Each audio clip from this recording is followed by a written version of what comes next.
The village of A Touch was small but full of life, nestled between the lush, rolling hills of the country.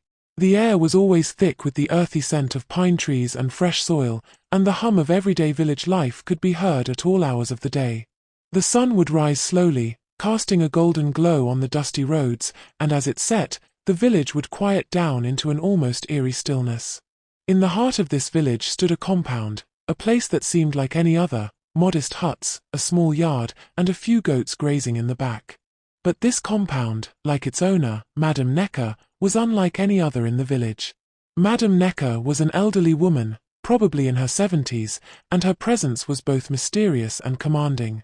Madame Nneka was a widow, but she had a wealth that seemed to grow year after year. Her house was the largest in the village, built from worn but sturdy materials that hinted at a past of prosperity.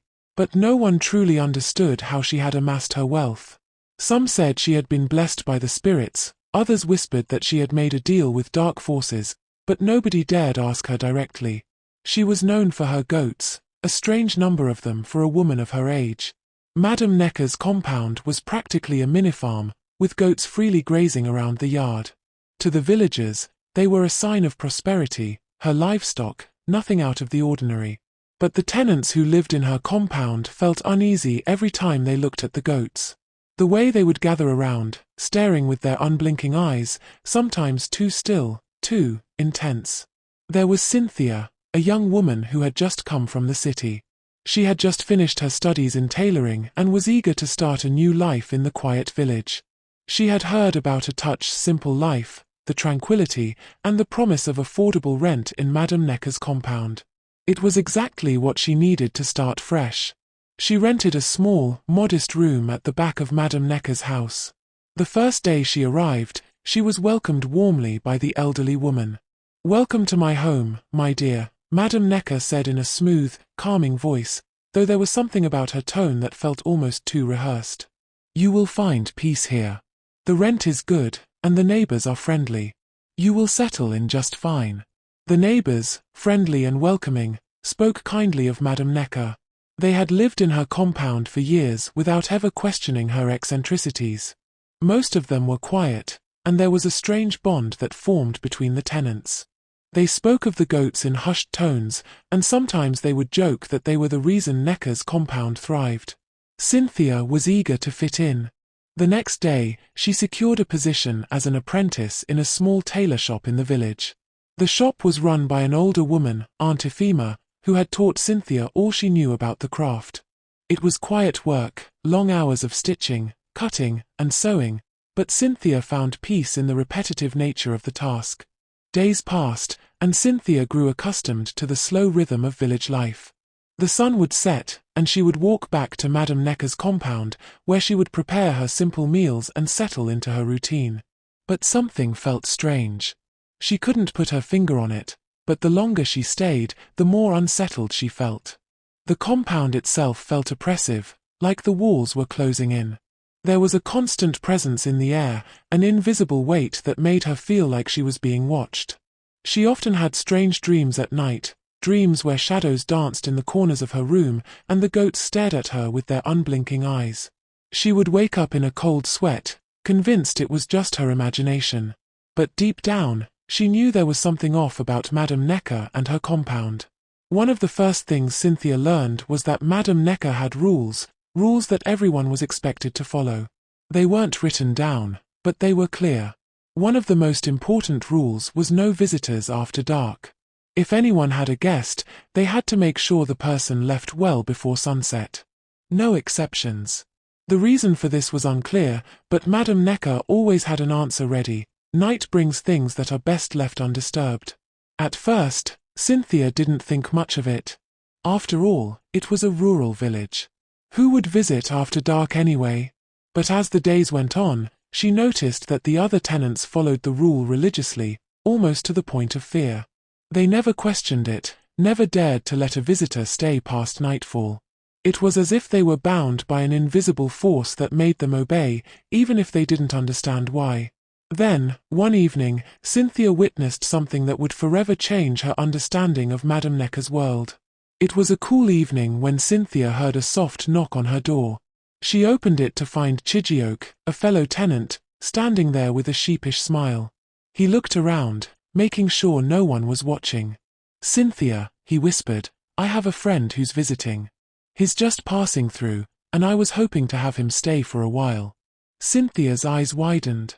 "But the rule, you know how Madame Nneka is about visitors after dark." "I know," Chijioke said, "but he's only staying for a few hours. It'll be fine." Cynthia hesitated, but seeing the desperation in Chijioke's eyes, she reluctantly agreed. She didn't want to be the one to turn him away. That night, Chijioke's friend arrived, and they spent the evening quietly talking, but something felt wrong. The air was unnaturally still, and the goats seemed to grow restless, their bleating louder than usual. As midnight approached, Cynthia couldn't shake the feeling that something dark was closing in on them. She excused herself and went to her room, the uneasy feeling growing stronger. The wind outside began to howl, rattling the windows. As she lay in bed, she suddenly heard a loud scream coming from the direction of the goat pen. It was a sound she had never heard before, raw, primal, and filled with pain. Her heart raced as she got up from her bed and crept out of her room, her feet silent against the cold floor. She quietly tiptoed outside, moving cautiously toward the pen where she had heard the scream.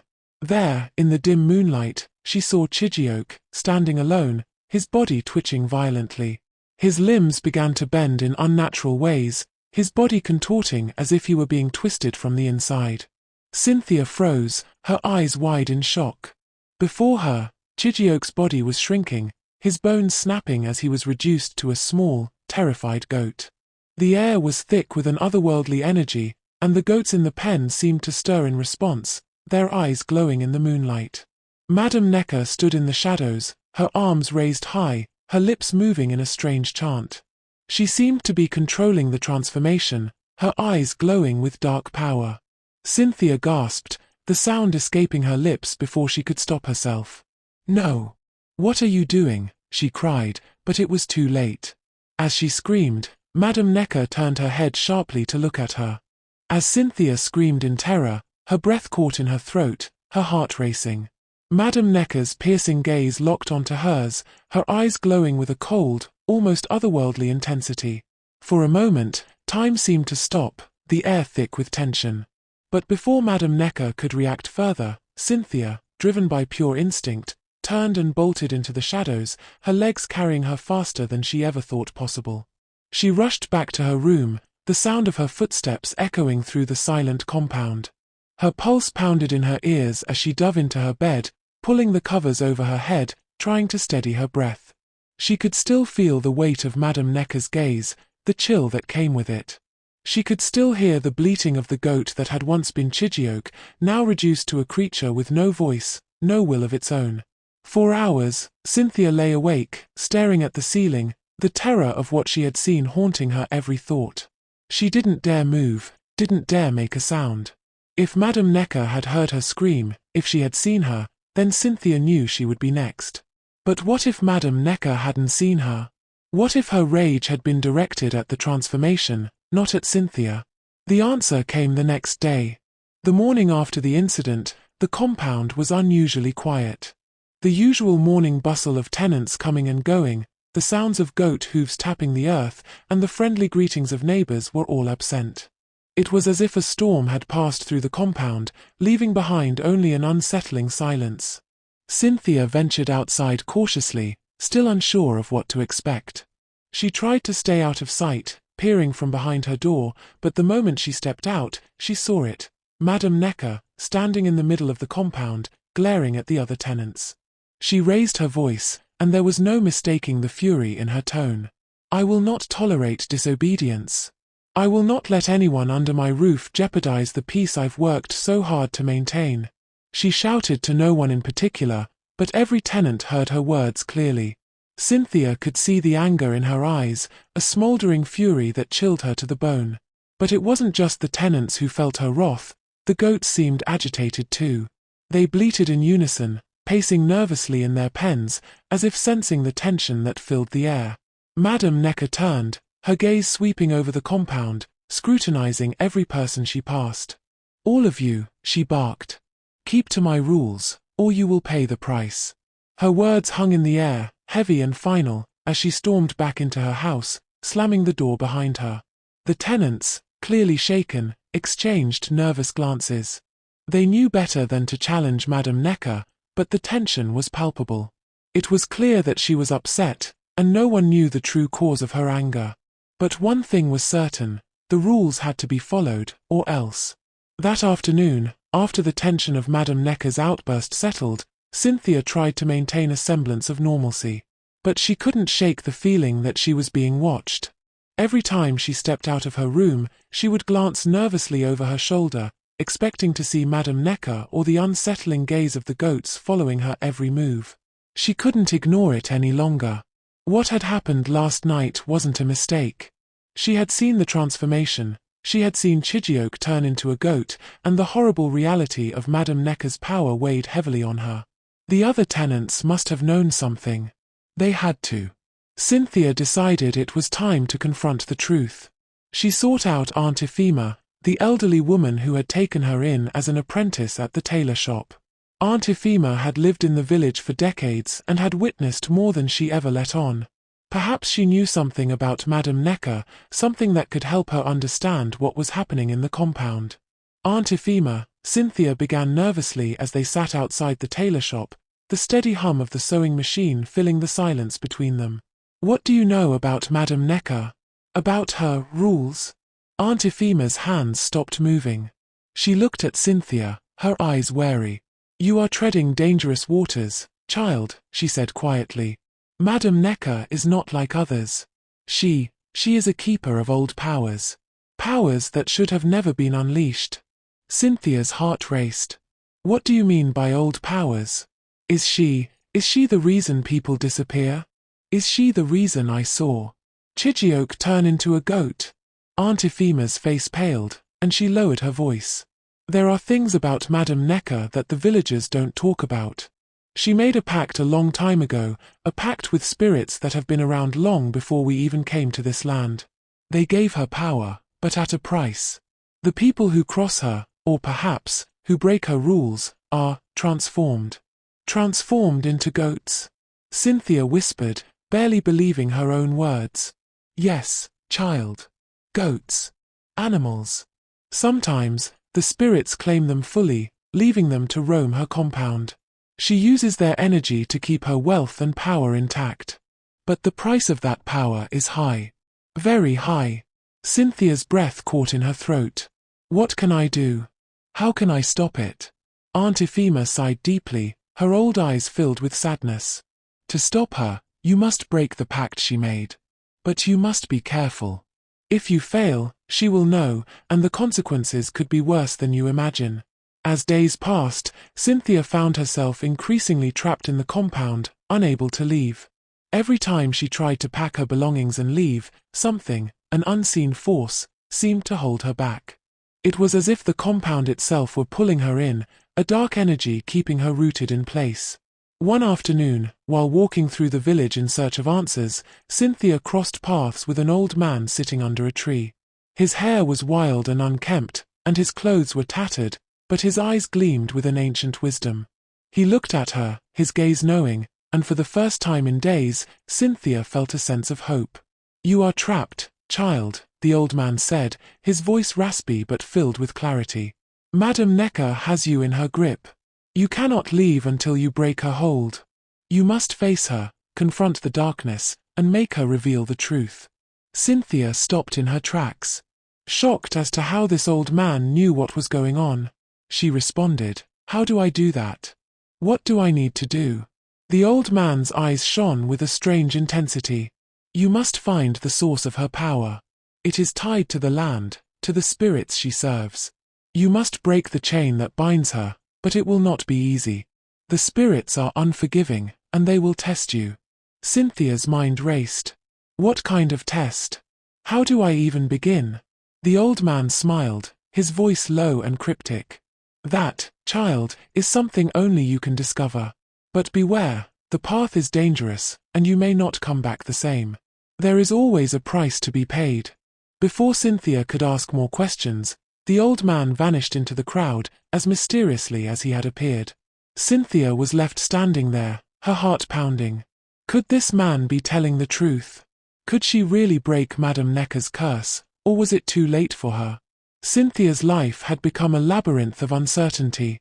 Every corner of Madame Nneka's compound seemed to close in on her, each step further tightening the grip of the curse she could not escape. The old man's cryptic warning echoed in her mind: "The path is dangerous, and you may not come back the same." But despite her fear, Cynthia knew one thing for certain: she couldn't remain trapped in this nightmare any longer. The next morning, the sun rose with a crimson glow, casting long shadows over the compound. The atmosphere was heavy with anticipation, as if the earth itself sensed that something was about to change. Madame Nneka's growing fury was palpable. She had been watching Cynthia, sensing her growing curiosity, her search for answers, her quiet defiance. The landlady's anger simmered beneath the surface, and Cynthia could feel it in every glance, every whispered word from the tenants. Cynthia had no choice now. The time had come to confront Madame Nneka. That afternoon, as the sun began to dip beneath the horizon, casting the village in the warm glow of evening, Cynthia made her way to Madame Nneka's house. Her heart beat loudly in her chest, each step more determined than the last. She had come to learn that there was no running from the truth. She had to face it head-on. Madame Nneka was in her yard, standing by the goat pen, her back to Cynthia. The goats were calm, but their unblinking eyes seemed to follow Cynthia as she approached. "You've been trying to run, haven't you?" Madame Nneka's voice came, low and cold, without turning around. "You thought you could leave. But you can never leave." Cynthia stood tall, her hands clenched at her sides. "I know what you've done. I know what you are." Madame Nneka slowly turned to face her, the faintest of smiles playing on her lips. "Do you? You think you understand me? You don't, child. You have no idea what it's like to be bound by this power, this curse. You think it's something I wanted, that I sought. No, this is survival. I had no choice." "Survival?" Cynthia echoed, her voice rising. "You've turned people into animals, Madame Nneka. You've imprisoned them in their own bodies. Chijioke, Ifini, and all the others. They're gone, they're nothing but goats now because of you. You may call it survival, but it's cruelty." Madame Nneka's eyes darkened, her face growing cold and stern. "You don't understand, girl. You're not the first one to speak to me this way. Many have come and gone, thinking they could break me, thinking they could break the power I wield. But they all fail. You will fail, too." Cynthia stepped forward, her voice steady. "I won't fail. I won't let you do this anymore." For the first time, there was a flicker of vulnerability in Madame Nneka's eyes. But it was quickly replaced with rage. "You think you can change me? You think you can undo everything? I have lived with this for so long. You have no idea what I've sacrificed." The tension in the air had reached its peak. The ground beneath their feet trembled, the earth seemingly alive with a power Cynthia had never felt before. The spirits that Madame Nneka had bound herself to for so long were angry, their power pulsed in the very soil, reverberating through the compound.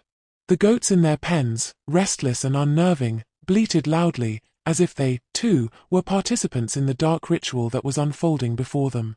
Cynthia stood at the heart of the compound, staring at Madame Nneka, who raised her arms to the sky. Her voice grew louder, the ancient chant rising over the bleating goats. The earth itself seemed to respond to her words, shaking, groaning under the weight of the curse. The spirits had long taken root in this place, and the power they shared with Madame Nneka had grown too vast to control. She was no longer the woman Cynthia had met. She was an embodiment of vengeance, fear, and loss, an ancient, malevolent force in human form. But Cynthia couldn't back down now. She had come too far. "You've made a deal with the spirits, but they are not your friends," Cynthia shouted, her voice breaking through the chaos. "You've sacrificed everything, your humanity, your soul, for this power. You are not bound to the spirits. You are bound to your own pain and regret. Let it go." For a long moment, there was nothing but the sound of the goats bleating and the pounding of Cynthia's heart in her chest.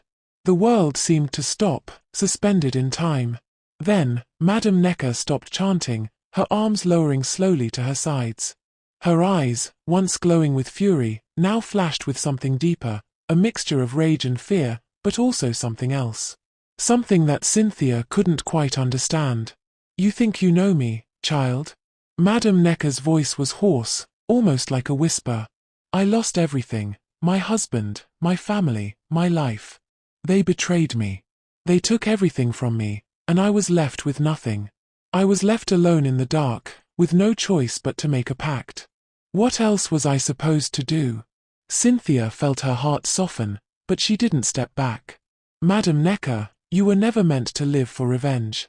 You were meant to heal, to forgive, to find peace. But instead, you've held on to this darkness for so long that it has consumed you. And now, the spirits are feeding on that darkness. It's time to let go. Please, release yourself." For a long, agonizing moment, there was only silence. Madame Nneka stared at the ground, her shoulders trembling. Then, as if the weight of years of pain and regret were too much to bear, she collapsed to her knees, her hands covering her face. She wept, the sound of her sobs breaking through the heavy silence. The power that had bound her, the power she had wielded so fiercely, seemed to wane, like a storm finally passing. The goats in their pens grew still, the oppressive energy that had once filled the air dissipating. The land itself seemed to breathe a sigh of relief, as if something had been lifted. But as Cynthia knelt beside Madame Nneka, placing a hand on her trembling shoulder, a profound sorrow filled the air. The goats, Chijioke, Ifini, and the others, remained. Cynthia's heart sank. "Madame Nneka, you can still release them. You can still undo what you've done. It's not too late." Madame Nneka looked up at her, tears streaming down her face. "It's too late," she whispered. "I can't undo it. The pact is final. Once they are changed, they can never return to what they were. The spirits, they've claimed them." Cynthia's throat tightened. "But they're not dead. They're trapped in those forms. They're still alive inside. You can set them free." Madame Nneka shook her head, her voice barely audible. "I tried, Cynthia. I tried to undo it, but I made a choice to hold onto my grief, my rage. And now they are lost forever." It wasn't long before the villagers gathered at Madame Nneka's compound. The whispers had spread, and the truth, at least part of it, had been exposed. There was a tense atmosphere in the village that day, as the people arrived, some fearful, some curious, and some seeking answers. Madame Nneka, now weakened, stood in front of the crowd. She had lost much of her power, her once commanding presence now diminished. Her frail body seemed to carry the weight of her years of darkness and regret. She stood, facing the villagers, her face tear-streaked, her voice barely above a whisper.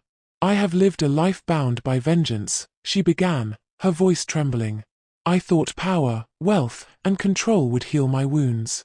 But they only made them deeper. I betrayed myself, and many of you.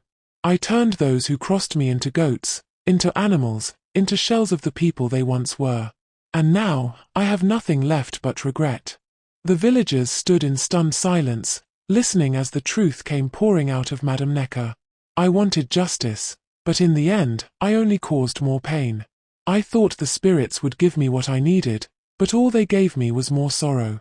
Now I realize, it was never about power. It was about forgiveness. I should have let go, but I didn't. And now, I am the cause of this curse." Her voice broke as she looked at the goats in the pen, their sad eyes staring back at her. "I cannot undo what I've done. They are lost to me now, as I have lost myself. But I ask for your forgiveness. I have caused you harm, I have led you astray, and for that, I am sorry." Cynthia stood beside Madame Nneka, her heart heavy with the weight of the moment. The villagers were quiet, their eyes filled with a mixture of disbelief, sorrow, and a touch of pity. Finally, an elderly man from the crowd spoke. "You've done terrible things, Nneka," he said, his voice steady but filled with the knowledge of many years. "But we are all human. We make mistakes. And sometimes, the only way to break free from the darkness is to admit it and seek forgiveness. We may never be able to undo what you've done, but we can start anew." As Madame Nneka finished her confession, the air around them seemed to grow still. The weight of her words lingered in the silence, a reminder that even the most powerful can be brought low by their own mistakes. She had sought redemption, but it had come too late for those she had harmed. The villagers, though moved, knew that Madame Nneka's story was not one of easy forgiveness. The goats would remain as they were, forever trapped in their animal forms, victims of her choices. The price of vengeance had been paid, and the cost had been steep. With a final, heartbroken sigh, Madame Nneka collapsed to her knees. The years of bitterness, regret, and sorrow had caught up with her. Her life, spent in the pursuit of something she could never attain, was coming to an end. Cynthia knelt beside her, her hand resting on Madame Nneka's frail shoulders. "You've tried to make amends," she said softly, her voice filled with sorrow and understanding. "But it's too late for them, and for you." Madame Nneka's eyes flickered with gratitude and sorrow. "I know, child. I know. But I am free now, at least. Free from the curse that bound me to the darkness. And maybe that's enough." With those words, Madame Nneka breathed her last, her life slipping away as the village watched in silence. Her body crumpled, and the land around them seemed to mourn her passing. Sadly, the goats never changed back.